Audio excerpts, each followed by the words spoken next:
What's the issue with the fiduciary standard, and where are the issues that you see specifically? Maybe give some examples of some of the votes recently, and what are you seeing as the fiduciary issue with the voting process on securities?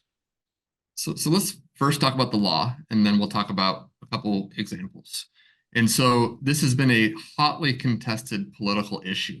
The issue being, can an asset manager as a fiduciary vote shares on behalf of a client in a non-pecuniary, which means a non-financial manner? So looking at things that don't have an impact or potentially a negative impact on the financial returns of a corporation. And so there was a Department of Labor rule that was put in place under the Trump administration that said it is illegal to consider non-financial factors when managing money on behalf of a client.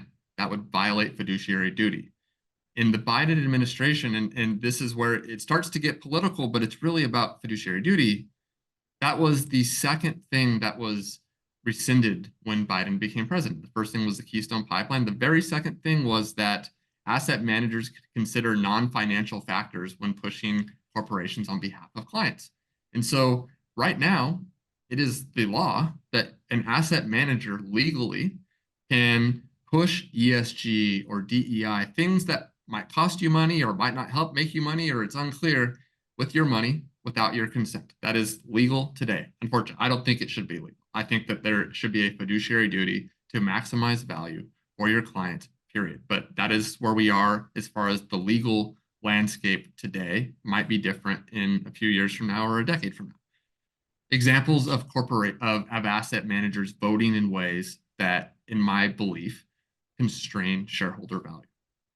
One of the big ones that has happened over the last couple of years is several examples of asset managers voting to constrain energy companies beyond the law of the United States.